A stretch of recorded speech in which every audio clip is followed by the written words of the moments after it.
Hello and welcome to your week 10. Can you believe it? 10 weeks of 2024 already. It's your week 10 reaction to the REEFLEX Piazza Facebook group images, and it is also the first full week of March, which means the first full week of REEFLEX's Photographer of the Month competition. So let's see where we're at. Let's see who's been posting what, see if there's any early front runners, who knows.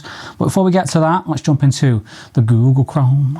And 36 minutes ago, the REEFLEX uploaded a video called Mastering Long Exposure Photography on Your iPhone with G-Series lenses and Re-Expose camera app, where I went to a waterfall and I used the G-Series CPL, I used Re-Expose, and you can see me cutting out reflections here on this rock and in the water with the CPL. So if you're not sure about the CPL, Re-Expose, things like that, then give that video a watch. It's quite good. It is quite good. It's a fun video.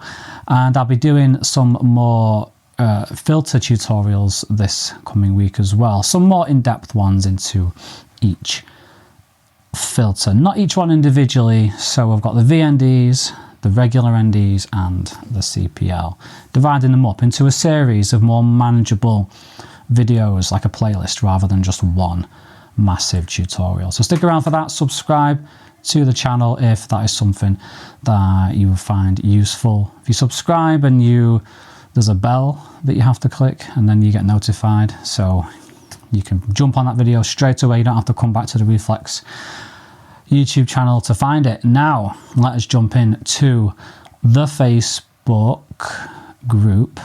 First image, I mean, look at this, already putting my waterfall stuff to shame straight away.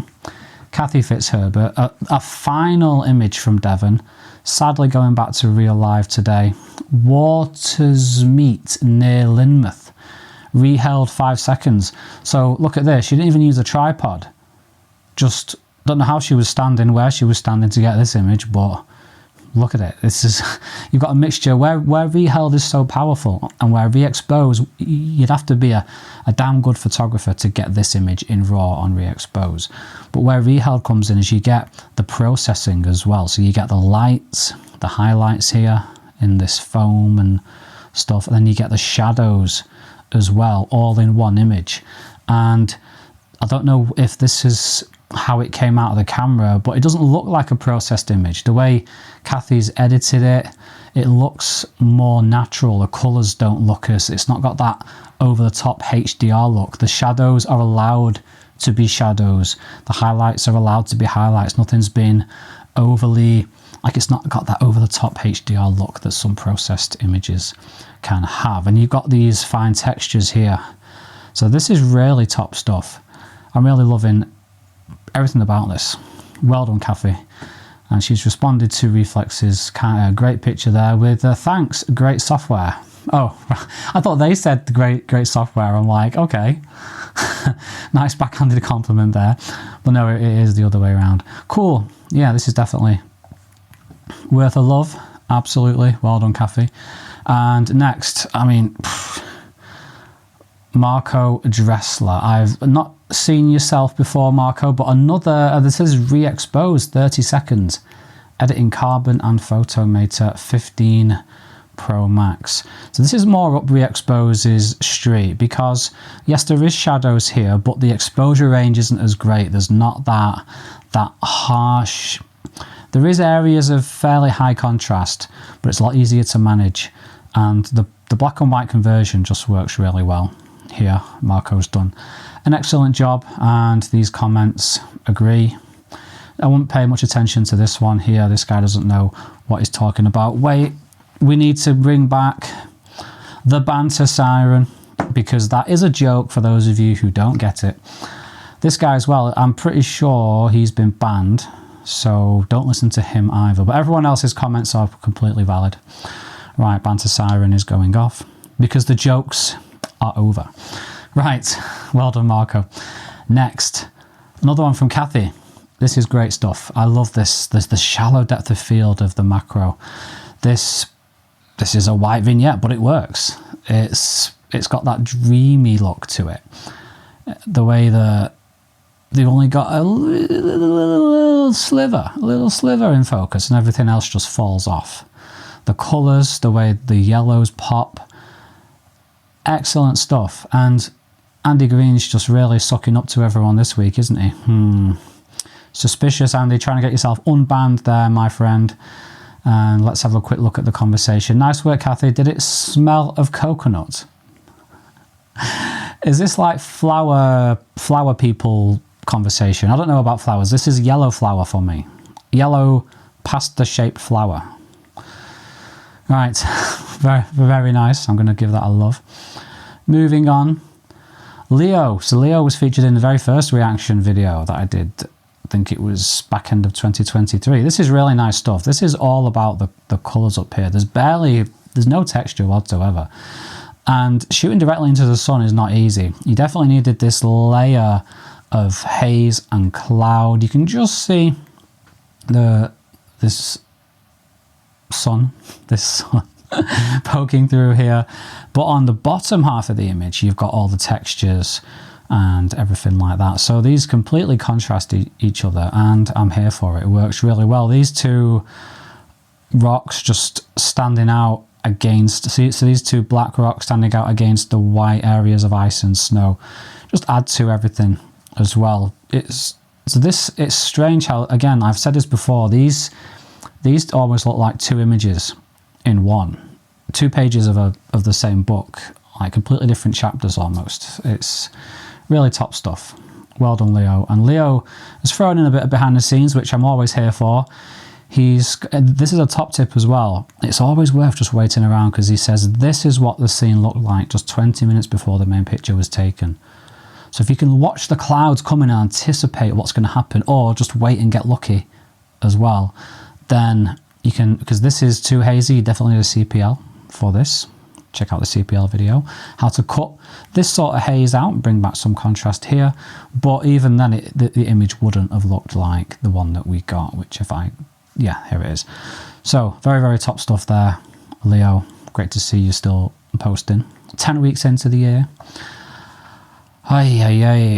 So this is fairly average image. I don't even know why it's here. It's quite substandard for this group, if I'm being completely honest. It made me angry, in fact. And yeah, I was being nice here to Scott.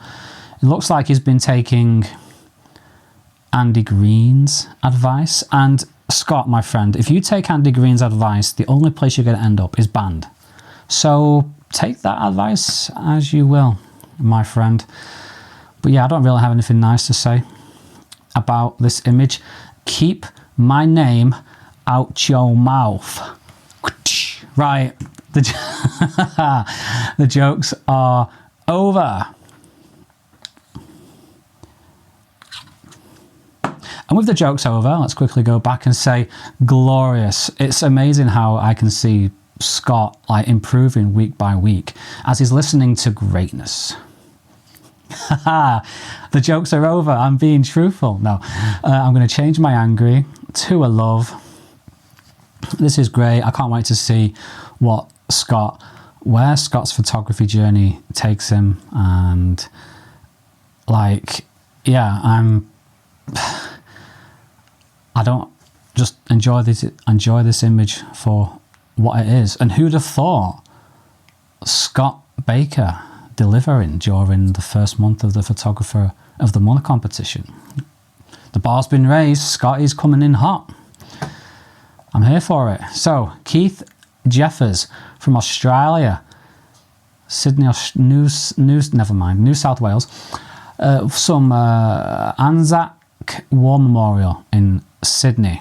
So this is fantastic how they put a war memorial at the top of a tower there. Only in Australia would you do that. This image has of course been flipped because he's in Australia. So this tower is hanging off the earth. So that's interesting. And I just love how the sun is just kissing everything here. kissing the clouds. It's the perfect time of day for photography. It looks like either the end of the day or the start of the day. It doesn't matter. Either way, it's just a really nice warm image.